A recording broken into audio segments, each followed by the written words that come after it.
Mais pourquoi un avocat, ça coûte si cher? Cette question, on me la pose souvent et surtout quand il y a la proposition d'honoraires qui arrive. Donc on va remettre un petit peu les choses dans leur contexte. Comment est fixée la rémunération de l'avocat? L'avocat, il va faire une proposition d'honoraires à son client en fonction de divers critères, certains qui sont objectifs, comme le temps qui doit être consacré à un dossier, le travail de recherche, le nombre de collaborateurs qui seront mis sur le dossier, mais également la fortune du client, et d'autre part sur des éléments qui sont un petit peu plus subjectifs, comme l'expérience, la notoriété, la spécialisation du cabinet, qui peut justifier des honoraires un peu plus limités. Mais surtout, c'est le gain escompté. Si dans une affaire, l'enjeu est de 1000 ou 2000 euros, évidemment, il est très difficile de facturer des montants qui sont supérieurs. On va dire au client que économiquement, c'est pas une opération qui est rentable, qu'il y a des chances qu'on gagne pas, parce qu'il y a toujours un aléa, un peu comme dans le sport. On n'est jamais sûr à 100% de gagner. Parfois, dépenser plus d'argent que ce qu'on peut gagner, c'est pas forcément rentable. Et ça, on le dit à nos clients. Certains veulent y aller par principe ou pour engager par la suite d'autres actions, donc c'est nécessaire. Mais il y a toujours une question de transparence. Le gain escompté dans des affaires pénales, ça peut aussi être l'indemnisation quand on est une victime, ou une relaxe, un acquittement, ou une diminution de la peine lorsqu'on est mis en cause. Là, le calcul devient un petit peu cynique, en fonction de la complexité de l'affaire et de la peine qui est encourue, quel est le prix de la liberté. Mais ce gain, il peut être encore différent, et c'est surtout dans les opérations de conseil que ça devient un petit peu plus touchy,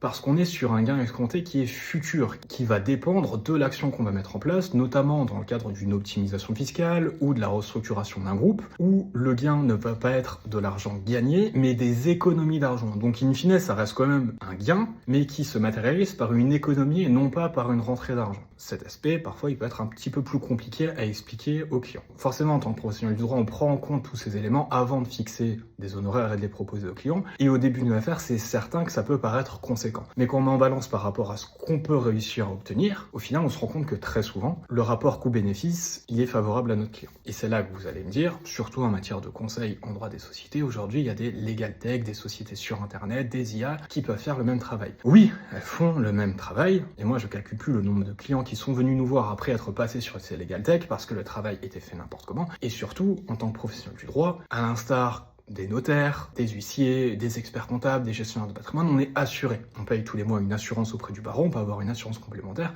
On est garanti dans le cas où un de nos clients subit un préjudice du fait d'une faute commise par l'avocat, le client est assuré d'être couvert. Et ça, c'est pas forcément le cas pour d'autres intermédiaires qui, en cas de préjudice, peut laisser le client sans aucune indemnisation.